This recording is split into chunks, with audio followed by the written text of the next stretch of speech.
सो topic है द्वैतवाद, ड्युअलिज्म, डेकार्ट्स के concept. और इसमें सबसे पहले जानना पड़ेगा डेकार्ट्स का सब्सटेंस। तो डेकार्ट्स जो सब्सटेंस की जो परिभाषा देते हैं वो बोलते हैं कि जो द्रव्य होते हैं वो स्वतंत्र होते हैं। स्वतंत्र यानी कि क्या? वो दूसरे द्रव्य पे डिपेंड नहीं होते हैं, या होते भी है तो उसकी जो स्वतंत्रता है वो हमेशा मेंटेन रहती है। सबसे पहले बताया स्वतंत्र होते द्रव्य, उसके बाद निरपेक्ष तथा स्वरचित है। तो उनके अनुसार पदार्थ क्या है, सबसे पहले ये समझना पड़ेगा। अभी तक पढ़ते आए हैं कि भारतीय दर्शन में पदार्थ किसे कहते हैं, पदार्थ की परिभाषा क्या है, पदार्थ का कारण क्या है, और पदार्थ कितने तरीके के होते हैं। ये सारी कंसेप्ट्स हमने भारतीय दर्शन में देखा। और उसके अलावा अभी जब हम वेस्टर्न पाश्चात्य दर्शन शुरू कर रहे हैं तो वहां पे भी देखना पड़ेगा कि वहां के फिलोसोफर्स और दार्शनिकों ने किस प्रकार की अपनी परिभाषा दी है द्रव्य के लिए। तो यहाँ पे डेकार्ट बताते हैं कि द्रव्य स्वतंत्र, निरपेक्ष और स्वरचित है। और उनके अनुसार जो पदार्थ है या द्रव्य है वो एक ही है, और जिसकी अपनी निजी सत्ता हो, और जो अपनी सत्ता के लिए किसी अन्य वस्तुओं पर निर्भर ना हो। यानी कि उसका जो एग्जिस्टेंस है वो भी इंडिपेंडेंट है, उसकी जो रियलिटी है, उसकी जो समझने की क्षमता, जो हमें हमारी क्षमता है उसको समझने के लिए, वो भी देखा जाए तो इंडिपेंडेंटली ही हमको उसको समझना पड़ेगा। अगर हम जैसे कार्य कारणवाद लेते हैं तो कोई भी कारण को समझने के लिए हमें कार्य को समझना पड़ेगा, और कोई भी कार्य को समझना है उसके लिए कारण को समझना पड़ेगा। सिंपल सा उदाहरण है, जैसे अगर गाड़ी चल रही है तो गाड़ी कैसे चल रही है, डीजल के थ्रू चल रही है। तो वहां पे हमें वो सत्ता जो गाड़ी चल रही है उसकी सत्ता के लिए हमें किसी और वजह या किसी और कारण पर डिपेंड करना पड़ेगा। पर यहाँ पे कोई भी जो सत्ता हो उसको उसको समझने के लिए किसी और वस्तु पे निर्भर नहीं होना पड़ेगा। अभी किस प्रकार की द्रव्य की बात की जा रही है, किस प्रकार के पदार्थ की बात की जा रही है, जिसकी चर्चा के लिए हमें किसी और चीज पे निर्भर नहीं करना पड़ेगा। तो वो जो पर्टिकुलर चीज है, पर्टिकुलर कंसेप्ट है, उस पे हमें फोकस करना है। तो डेकार्ट के कथानुसार ऐसा द्रव्य है जो स्वतंत्र है। स्वतंत्र होना, बिल्कुल स्वतंत्र होना, किसी पे रिलाय होने के बिना, ये बहुत ही डिफिकल्ट है। इसको समझना और इसको मान लेना बहुत डिफिकल्ट है, क्योंकि हमें लगता है कि आज की दुनिया में जितनी भी चीजें हैं कहीं ना कोई चीज पे डिपेंड है। अभी हमने बौद्ध दर्शन में जो रियलिटी का कंसेप्ट देखा, वो कभी बोलते हैं कि हमें जो रियलिटीज दिख रही है वो कभी कभी जो माइंड है, माइंड की वजह से सब कुछ दिख रहा है। कुछ लोग बोलते हैं कि ये जो भी हमारे आसपास जो चीजें दिख रही है वो माइंड नहीं, बल्कि वो बाहर से जैसी दिखती है वैसी ही हमें दिख रही है ना। तो डिफरेंट डिफरेंट कंसेप्ट बताए हैं बौद्ध दर्शन में भी। न्याय दर्शन जो सांख्य दर्शन है उसमें भी बताया है कि प्रकृति है, पुरुष है, और उनकी जो सत्ता है वो है तो, और इंडिपेंडेंट भी है, बट कहीं ना कहीं वो एक दूसरे पे निर्भर करती है आगे की क्रिएशन की जर्नी के लिए। तो यहाँ पे डेकार्ट के अनुसार एक ऐसा द्रव्य है जो स्वतंत्र है और आत्मनिर्भर हो, वह केवल ईश्वर है। ईश्वर, ईश्वर क्या होता है आपको पता है कि ईश्वर के भी अलग अलग व्याख्यान दिए गए हैं। अभी वेदांत दर्शन में देखा जाए तो दो कंसेप्ट बताया है, निर्गुण ब्रह्मा और सगुण ब्रह्मा। तो जो ब्रह्मा के गुण होते हैं उसको ईश्वर बोल दिया गया है। जो ब्रह्मा में गुण नहीं होते हैं वो ब्रह्मा को या प्योर फॉर्म ऑफ ब्रह्मा बोला गया है। तो जो स्वगुण सगुण ब्रह्मा है जिसमें गुण होते हैं उसको ईश्वर है, यानी कि वो जो ब्रह्मा है उसका ही फॉर्म है। तो यहाँ पे जब डेकार्ट बात करते हैं ऐसे द्रव्य की जो स्वतंत्र है, वो आत्मनिर्भर है, वो केवल ईश्वर है, क्योंकि ईश्वर ही एकमात्र ऐसी सत्ता है जो अपने अस्तित्व के लिए किसी भी अन्य वस्तु पर निर्भर नहीं है।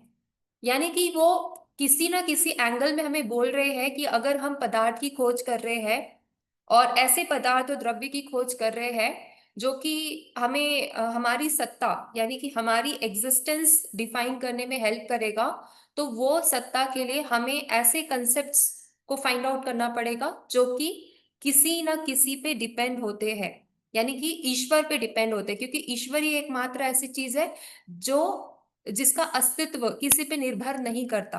बट हम खुद की बात करें तो हम हर एक चीज के लिए किसी ना किसी पे निर्भर है, कहीं ना कहीं देखा जाए तो हम निर्भर है। और इसी वजह से जो हमारा कॉज है, हमारा जो कारण है, वो भी किसी पे निर्भर है।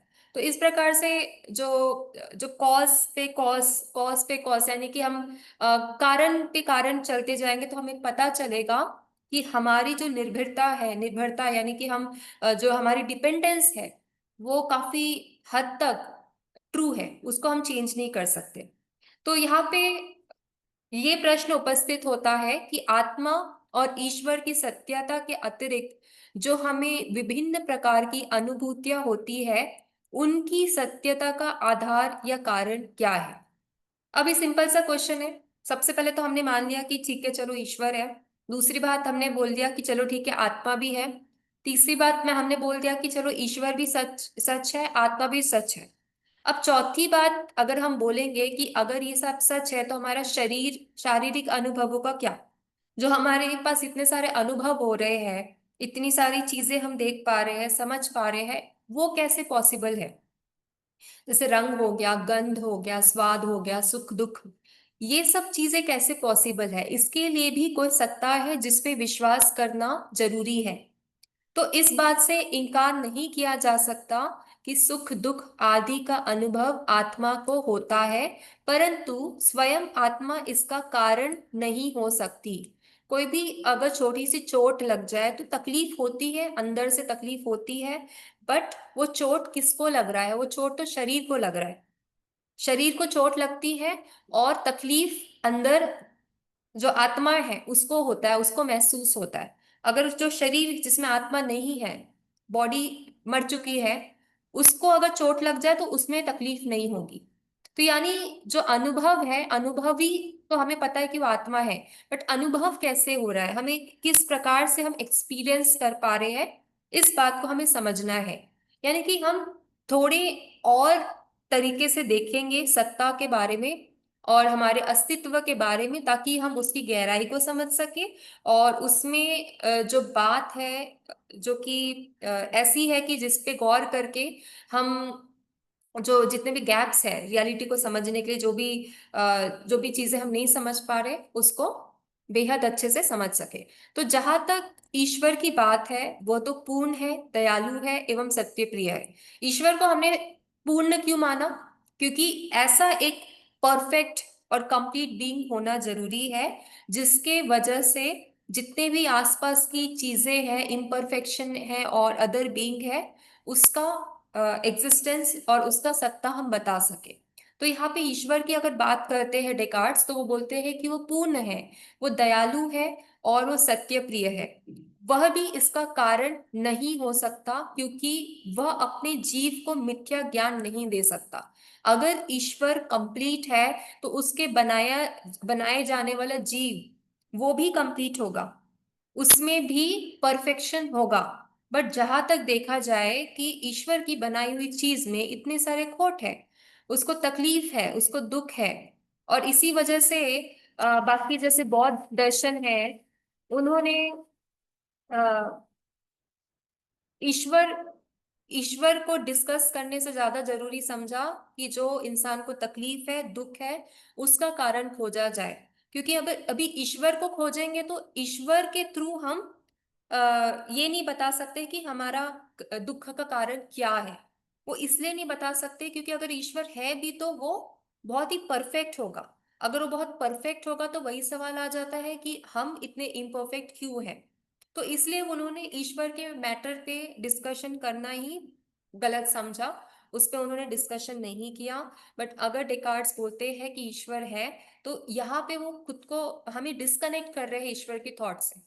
एक प्रकार से वो ऑप्टिमिस्टिक हो रहे हैं कि चलो ईश्वर है, बट दूसरी तरीके से वो हमें एक वो क्या बोलते हैं, एक प्रकार से हमें इस बात की अर्जेंसी दिला रहे हैं कि ईश्वर है भी तो हमें इस बात की गारंटी नहीं है कि ईश्वर हमारी यहाँ पे हेल्प करेंगे, हमारे दुख से हमें निकालेंगे। तो इसलिए हमें वो चीज को समझना पड़ेगा, वो सत्ता को समझना पड़ेगा जो ठीक हमसे रिलेटेड है, जो ठीक हमें कनेक्ट करते हैं। सो इसी वजह से यहाँ पे ईश्वर को इम्पोर्टेंस तो दिया गया है, बट क्योंकि मैंने बोला डेकार्ड्स बहुत साइंटिफिक थे, मैथमेटिशियंस थे, तो उनके हिसाब से जो डेफिनेशन होना चाहिए सब्सटेंस का, वो ईश्वर नहीं और ईश्वर के अलावा कुछ और होना चाहिए। भले ईश्वर एकदम प्रायोरिटी में हम उसको रखेंगे, बट जो जो सब्सटेंस जिसको बोलेंगे, जिसको द्रव्य बोलेंगे, उसको हम कुछ डिफरेंट बताएंगे। तो स्पष्ट है कि आत्मा और ईश्वर के अतिरिक्त भी कोई सत्ता है जो इस अनुभूतियों का कारण है। इस अनुभूतियों का कारण है, यानी कि जो भी हम एक्सपीरियंस कर रहे हैं उसका कोई ना कोई कारण है, और वो कारण ही हम एज अ द्रव्य समझेंगे। वहां पे हमें ईश्वर का डेफिनेशन और ईश्वर के बारे में जो कंसेप्ट है उसको उसमें उसमें हमें ज्यादा अंदर मिक्स नहीं होना है।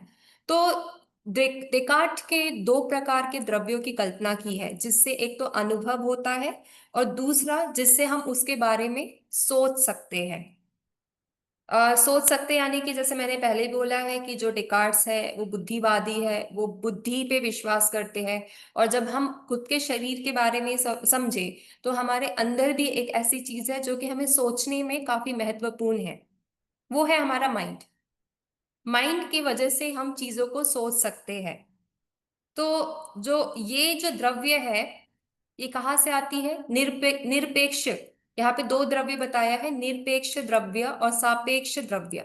निरपेक्ष के अंतर्गत एकमात्र ईश्वर की सत्ता आती है, और सापेक्ष द्रव्य के अंतर्गत ब्रह्मा जगत, मतलब बाहरी दुनिया, बाहरी जो दुनिया है, बाहरी जो जगत है, वो आती है। तो देकार्ट ने पुनः सापेक्ष द्रव्य को दो भागों में विभाजित किया है। सापेक्ष द्रव्य, सापेक्ष जो आप महसूस कर सकते हो, जिसके बारे में आप बात कर सकते हो, तो वो है चित्त और अचित्त। तो इस तरह डेकार्ट के अनुसार द्रव्य के तीन प्रकार होते हैं। पहला तो निरपेक्ष द्रव्य, जिसको हम बोल रहे हैं कि ईश्वर ही है, ईश्वर के सत्ता से आ रही है। दूसरा हम बोल रहे हैं चेतन द्रव्य, जो कि सोचने में हमें मजबूर करती है, सोचने के लिए हमें वो गाइड करती है, वो है चेतन द्रव्य। अब थिंकिंग सब्सटेंस क्या है, जो कि जिसकी वजह से हम चीजों को परख पा रहे हैं, उसकी जांच पड़ताल कर पा रहे हैं, वो है चेतन द्रव्य। और तीसरा है अचित अर्थात विस्तृत द्रव्य, एक्सटेंडेड सब्सटेंस। अब एक्सटेंडेड सब्सटेंस जो होता है वो स्पेस लेता है, यानी कि वो फैलता है। कोई भी बॉडी होती है उसका वो आकार लेती है। अगर बॉटल है तो बॉटल का डिफरेंट आकार है, अगर कोई बैग है तो बैग का डिफरेंट आकार है, फॉर्म का है तो फॉर्म का डिफरेंट आकार है, क्योंकि अब उसमें डिफरेंट डिफरेंट आकार है। और आकार की वजह से वो एक स्पेस लेती है, और वो स्पेस कोई फिक्स नहीं है, वो कोई भी स्पेस, कितनी भी स्पेस ले सकती है। तो कोई भी बॉडी स्पेस लेती है, ये तो हमें पता है, बट वो कोई भी बॉडी एक स्पेसिफिक टाइम पीरियड में भी रहती है। अगर उसकी अस्तित्वता, यानी कि हमें बोलना है कि वो अस्तित्व में है, तो ये दो चीजों से हम बता सकते हैं। पहली चीज कि वो स्पेस लेती है, यानी कि वो एक्सटेंडेड बीइंग है। दूसरा, वो टाइम लेती है, यानी कि वो पास्ट में रहेगी, प्रेजेंट में रहेगी, और वो फ्यूचर में ही रहेगी। तो ये पास्ट प्रेजेंट फ्यूचर का कंसेप्ट कैसे आता है? ये आता है चेतन द्रव्य से। अगर हम सोच पा रहे हैं तो हम अपने पास्ट को भी सोच पाएंगे, अगर हम सोच पा रहे हैं तो हम अपने फ्यूचर को भी सोच पाएंगे।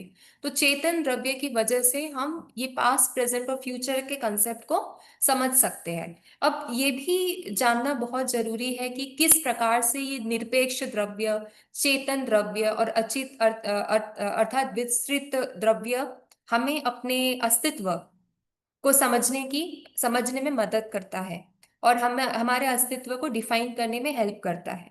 तो ये इस प्रकार से हेल्प करता है कि अगर हम कोई चीज के बारे में सोच रहे हैं, जैसे कि अभी डिकार्ड्स बोलते हैं माइंड बॉडी इंटरेक्शन के बारे में। सो जिस चीज के बारे में अगर हम सोच रहे हैं, कोई भी चीज हो, कोई भी हम विषय के बारे में सोच रहे हैं, कोई भी मुद्दों के बारे में सोच रहे हैं, तो वो जो मुद्दा है हमारे से काफी रिलेटेड होगा, हमारे से काफी रिलेटेड होगा, और वो चीज हमारे बॉडी को भी इफेक्ट करेगा। जैसे कि अगर मैं सोचती हूँ कि मुझे आइसक्रीम खाना है, तो मैं उठूंगी यहाँ से, और फिर मैं आइसक्रीम की शॉप में जाऊंगी, और फिर मैं आइसक्रीम खाऊंगी, तो मेरे सोचने से मेरा शरीर कार्य कर रहा है। अगर मैं नहीं सोची होती तो मेरा शरीर कार्य नहीं करता। तो डेकार्ड्स बोलते हैं कि हमारी सोचने की एक्टिविटी जो है हमारे करने की एक्टिविटी से काफी रिलेटेड है, काफी डिपेंडेंट है, दोनों एक दूसरे पे डिपेंड है। जैसा हम सोच रहे हैं वैसा ही हमारा शरीर कर रहा है। कभी कभी बोला जाता है कि आप बीमारी के समय में अगर ज्यादा सोचते हो उसके बारे में तो आपको और बीमारी लगती है, क्योंकि फिर आपका जो शरीर है वो कैच करने लगता है थॉट्स को, और वो थॉट्स के हिसाब से उसमें परिवर्तन दिखने लगते हैं। वही बात अगर आप सोचते हो कि आप अच्छे हो, स्वस्थ हो और सारे कार्य को अच्छे से कर सकते हो, तो बॉडी भी आपको उसी प्रकार से सपोर्ट करते हैं। तो यहाँ पे एक चीज समझना बहुत इंपॉर्टेंट है अकॉर्डिंग टू डेकार्ड्स, कि हमारी जो सोच है हमारे मूवमेंट्स में काफी डिपेंड करती है। तो कहीं ना कहीं दोनों इंटरेक्ट करते हैं, दोनों में कहीं ना कहीं संवाद होता है, माइंड एंड बॉडी में इंटरेक्शंस होता है। अभी माइंड एंड बॉडी में इंटरेक्शंस कैसे होता है, कहाँ होता है, इसके लिए भी डेकार्ड्स ने कुछ बताया है। तो डेकार्ड्स बोलते हैं कि माइंड बॉडी का इंटरेक्शन एक ब्रेन के एक पार्ट में होता है जिसको हम लोग पीनियल ग्लैंड बोलते हैं। तो हमारा जो ब्रेन है, ब्रेन में और जो ब्रेन ऑर्गन है उसमें बहुत सारे पार्ट्स है। हाइपोथैलेमस हो गया, पिट्यूटरी ग्लैंड, ये सारे ग्लैंड्स हैं, बट यहाँ पे पीनियल ग्लैंड जो है, ओके, जो पीनियल ग्लैंड है वहां पे माइंड एंड बॉडी का इंट्रैक्शंस होता है। और ये पीनियल ग्लैंड में ऐसा इंट्रैक्शंस होता है जिससे कि माइंड बॉडी को इफेक्ट करता है और बॉडी माइंड को इफेक्ट करता है। जहां तक देखा जाए कि आज तक साइंटिस्ट ये खोज नहीं पाए हैं कि माइंड कहाँ पे है। तो आज माइंड की डेफिनेशन भी काफी चेंज हो गई है। कुछ लोग बोलते हैं कि जो माइंड है वो ब्रेन में है, कुछ लोग बोलते हैं माइंड जो है वो हार्ट में है, कुछ लोग बोलते हैं जो माइंड है वो तो सिर्फ एक कंसेप्ट है। बट माइंड होता क्या है, ये डेकार्ड्स ने बहुत अच्छे से समझाया कि माइंड भी बॉडी की तरह, माइंड का भी एक फंक्शन है, वो है थिंकिंग। और वो थिंकिंग सब्सटेंस है, वो चेतन द्रव्य है, क्योंकि वो थिंकिंग है और इसलिए उसका जो फंक्शनिंग है वो पास्ट, प्रेजेंट एंड फ्यूचर से होता है। तो यहाँ पे माइंड की फंक्शनिंग भी बता दिया और माइंड का कार्य कहाँ पे होता है वो भी बता दिया। तो डेकार्ड्स ही एक ऐसा फिलोसोफर है जो कि माइंड को इतनी गहराई से बता पाए हैं और माइंड को इतने अच्छे से समझा पाए हैं। नहीं तो बाकी के आज का साइंटिस्ट देखे तो वो यही बोलते कि माइंड कहाँ है। हाँ, हालांकि हमें सोचने में मजबूर कर रहा है, बट अगर हम अनकॉन्शियस हो जाते हैं तो हम नहीं सोच पाते। तो हम क्यों नहीं सोच पाते, बाकी के ऑर्गन्स देखा जाए बॉडी, उसमें तो एक्टिविटीज होती रहती है। अगर हम अनकॉन्शियस भी हो जाए तो बॉडी का मूवमेंट्स हमें दिखेगा, हार्ट पंपिंग होगा और बाकी के लंग्स भी फंक्शन होंगे, बाकी के ऑर्गन्स भी फंक्शन होंगे। बट अगर माइंड है तो माइंड के फंक्शन क्यों बंद हो जाते हैं। तो इस प्रकार से काफी क्वेश्चंस आए हैं। माइंड की जो सत्ता है उस पे विचार करने योग्य क्वेश्चंस आए हैं ताकि हम उसको समझ सके। तो हालांकि ये सारे क्वेश्चंस इस थ्योरी को फेल नहीं कर पाए हैं, क्योंकि ये जो थ्योरी है, ये जो कंसेप्ट है, इसको बाकी के फिलोसोफर्स ने भी कहीं ना कहीं इस पे आर्ग्यूमेंट्स दिए हैं और कहीं ना कहीं इसको एक्सेप्ट किया है।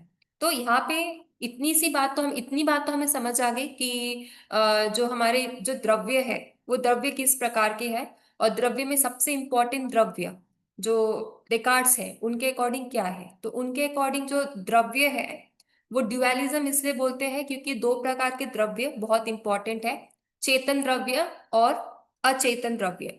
अब जो निरपेक्ष द्रव्य है, एब्सोल्यूट जो सब्सटेंस है, एब्सोल्यूट सब्सटेंस के बारे में डेकार्ड्स ने ज्यादा नहीं कहा है।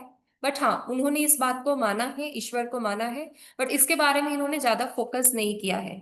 तो इसी वजह से इसको ड्युअलिज्म बोलते हैं। इसी प्रकार से इसी वजह से इसको ड्युअलिज्म बोलते हैं, क्योंकि इन्होंने माइंड एंड बॉडी पे फोकस किया है। माइंड एंड बॉडी को ही इन्होंने काफी इंपॉर्टेंट बताया है। और माइंड एंड बॉडी किस थ्योरी से इंटरेक्ट करते हैं वो थ्योरी समझाने के लिए इन्होंने इंट्रैक्शनिज्म की कंसेप्ट्स को एक्सप्लेन किया है। तो डेकार्ट ने निरपेक्ष द्रव्य की स्वतंत्र सत्ता स्वीकार किया है, उसी प्रकार से चित और अचित अर्थात चेतन और जड़ की भी स्वतंत्र सत्ता को स्वीकार किया है।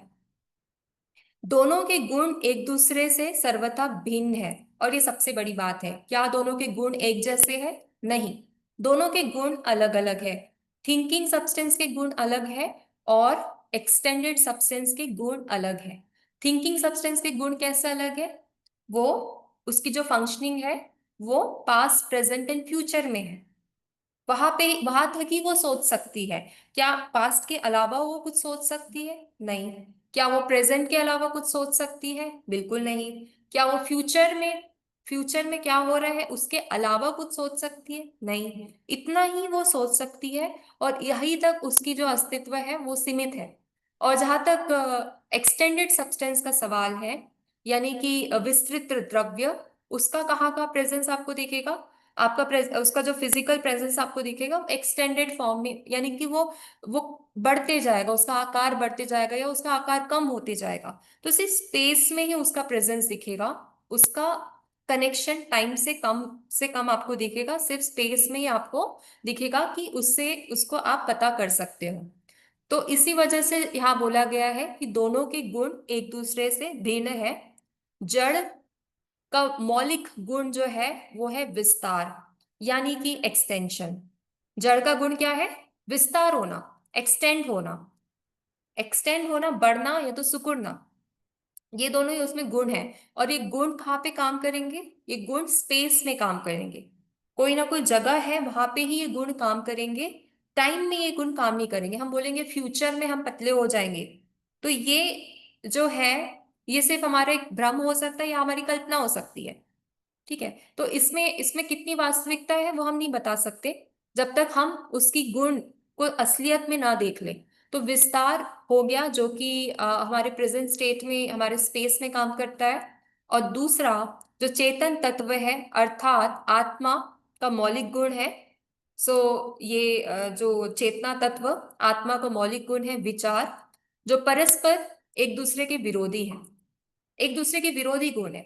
एक दूसरे के विरोधी गुण होने के बाद भी दोनों इंटरेक्ट करते हैं। कहाँ इंटरेक्ट करते हैं? ये डेकार्ट ने बताया कि पीनियल ग्लैंड में इंटरेक्ट करते हैं। और क्योंकि ये इंटरेक्ट करते हैं और इसी वजह से माइंड का फंक्शनिंग बॉडी को इफेक्ट करता है, बॉडी की फंक्शनिंग माइंड को इफेक्ट करती है। दोनों का एक दूसरे से कम्युनिकेशन रेगुलर बेसिस पे होते रहता है। तो माइंड अगर कुछ विचार करती है तो बॉडी से अलग विचार नहीं कर सकती।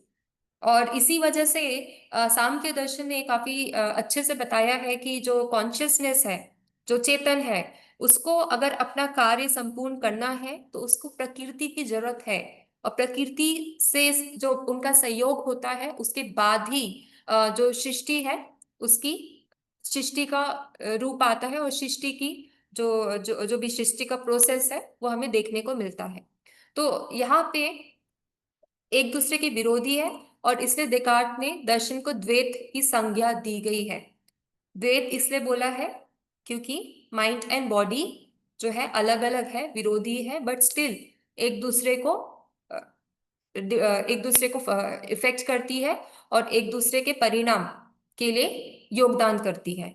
तो जड़ जो कि दिक् को घेरता है, जो मैं स्पेस की बात कर रही थी, जबकि चेतन द्रव्य आत्मा को दिख की जरूरत नहीं पड़ती। जो चेतन द्रव्य है, जो आत्मा है, उसको स्पेस की जरूरत जरूरत नहीं पड़ती। जड़ पदार्थ मटेरियलिस्टिक चीजें हमको दिखाई देती है, हम उसको अनुभव कर पाते हैं, हम उसको महसूस कर पाते हैं। और जो चेतनशील पदार्थ है वो सूक्ष्म होने के कारण दिखाई नहीं देता। क्या हम चेतनशील पदार्थ को देख सकते हैं? हम नहीं देख सकते, बट हम उसको समझ सकते हैं। हमारे अंदर इतनी बुद्धि है कि हम उस चेतनशील पदार्थ को समझ सकते हैं। और वो कहाँ समझ सकते हैं? वो पास्ट प्रेजेंट एंड फ्यूचर में समझ सकते हैं। तो डेकार्ट ने अणु की सत्यता को स्वीकार नहीं किया है। उनके अनुसार अणु विभाज्य है, यानी कि उसको डिवाइड कर सकते हैं। अणु को छोटा छोटा मॉलिक्यूल्स में ये इलेक्ट्रॉन्स में उसको विभाजन कर सकते हैं, प्रोटॉन्स न्यूट्रॉन्स। अणु को भी विभाजन कर सकते हैं, पर आत्मा को क्या विभाजन कर सकते हैं? नहीं, आत्मा को विभाजन नहीं कर सकते हैं क्योंकि वो विस्तार शून्य है। वो इतना सूक्ष्म है कि आप उसको डिवाइड नहीं कर सकते हो। उसको आपको समझना है तो उसको ऐसा कंप्लीट आपको समझना पड़ेगा। क्या उसका कोई लोकेशन है इसके बारे में हमें नहीं पता, बट इतना हमें पता है, इतनी हमें जानकारी है कि ऐसी कोई चेतनशील पदार्थ है जिसके वजह से हम बाकी की दुनिया को समझ सकते हैं, बाकी की चीजों को कंसेप्ट दे सकते हैं। तो शरीर हो गया भौतिक पदार्थ, यंत्रवत है या यंत्र स्वरूप है, यानी कि जो शरीर शरीर का जो काम है भले वो मटेरियलिस्टिक है, बट एज एन इंस्ट्रूमेंट ये काम करता है। एज एन इंस्ट्रूमेंट यानी आपको कोई पर्पस क्लियर करना है, आपको कुछ लाइफ में अचीव करना है, उसके लिए आपका शरीर आपका इंस्ट्रूमेंट है। आप इसको कैसे यूज करते हैं वो आप पे डिपेंड करता है, आपकी चॉइसेस पे डिपेंड करता है, आपकी सोच पे डिपेंड करता है। तो ये सोच कहाँ से आ रही है? ये सोच ऑफ कोर्स चेतना से आ रही है, बट आपके शरीर का कैसा इस्तेमाल हो रहा है वो चेतना की गाइडेंस से हो रहा है, बट अल्टीमेटली वो कैसे हो रहा है? वो भौतिक पदार्थ की वजह से हो रहा है। तो अब समस्या आती है कि यदि चित्त यानी आत्मा तथा अचित यानी शरीर जो भौतिक है परस्पर एक दूसरे से भिन्न है, स्वतंत्र है, तो उनका संयोग कैसे होता है? तो ये सवाल था, और इसका मैंने आपको थोड़ा सा जवाब भी दिया है कि दोनों का संयोग यानी कि इंट्रैक्शन कैसे होता है, क्योंकि हमें व्यावहारिक जीवन में उनके संयोग की विभिन्न अनुभूतियां होती है। एग्जाम्पल्स के तौर पे मैंने बताया मेडिकल कंडीशंस, और भी एग्जाम्पल्स है जिसके बारे में आप सोच सकते हो। तो ये अनुभूतियां हमें होती है, यथा जब शरीर पर आघात होता है तो उसका प्रभाव मन पर पड़ता है। शरीर को चोट लगती है, मन पे उसका प्रभाव पड़ता है, और हम अचेतन हो जाते हैं, तब हमारा शरीर निष्क्रिय हो जाता है, जो कि मैंने आपको एग्जाम्पल बताया है।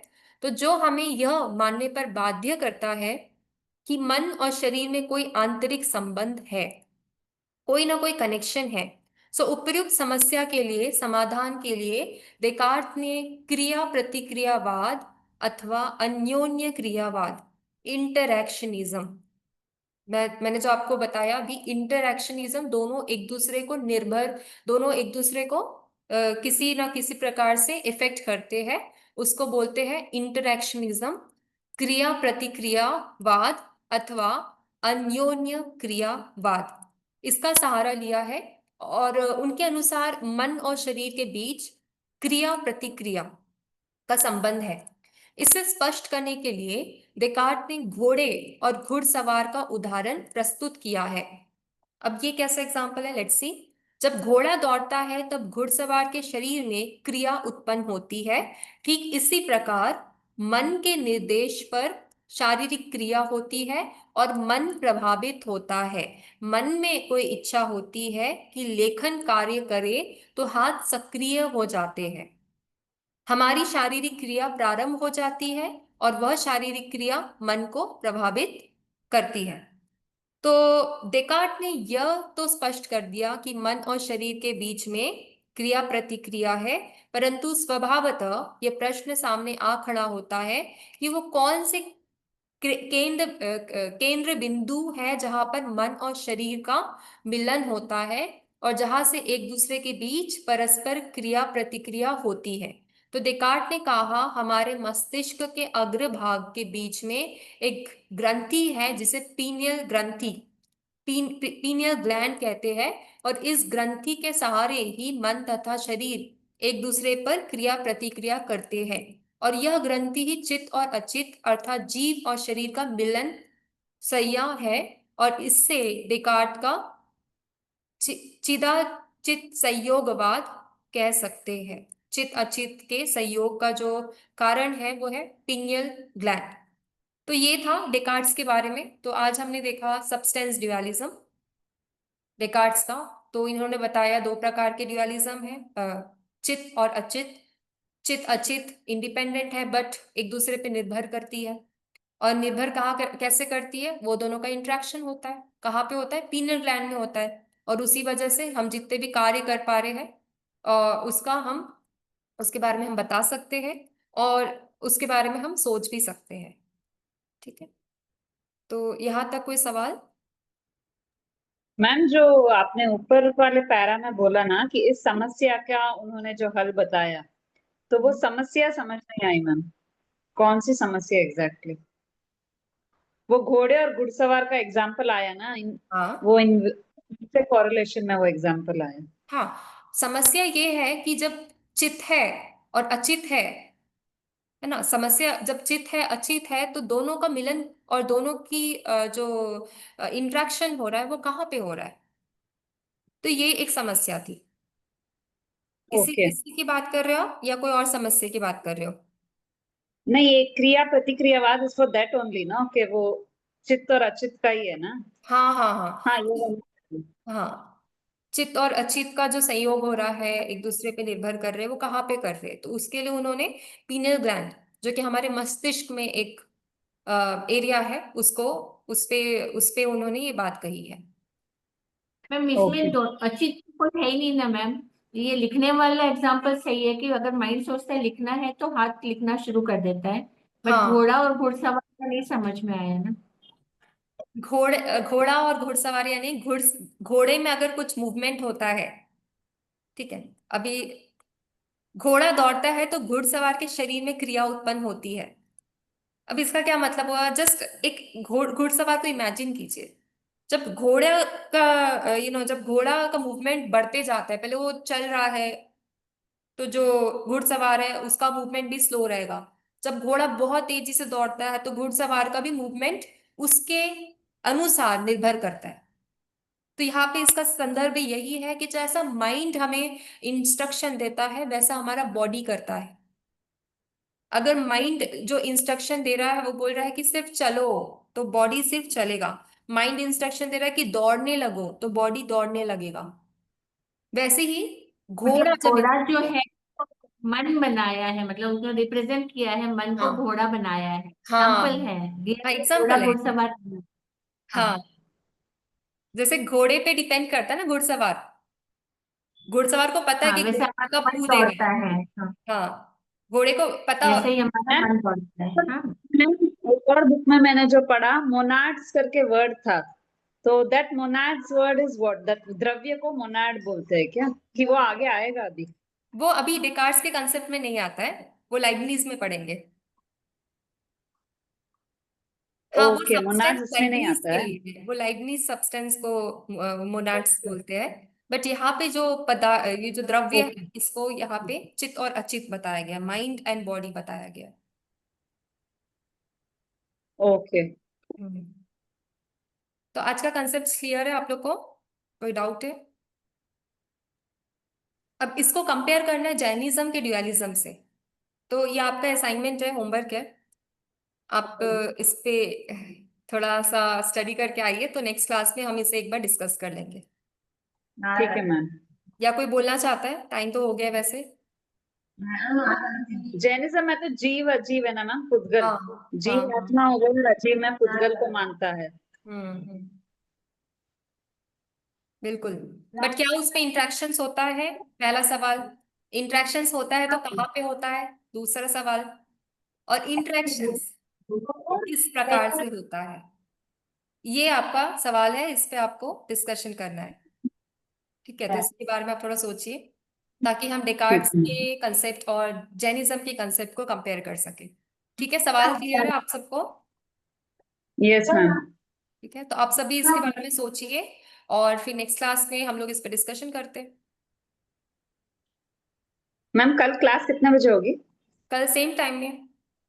अगर बाकी की ओके। आपकी क्लास नहीं है तो हम ले सकते हैं, दूसरी अगर क्लास नहीं है तो कंटिन्यू कर सकते हैं, एक टॉपिक कवर हो जाएगा। ठीक है, जो भी है बता दीजिएगा तो हम लोग कर लेंगे।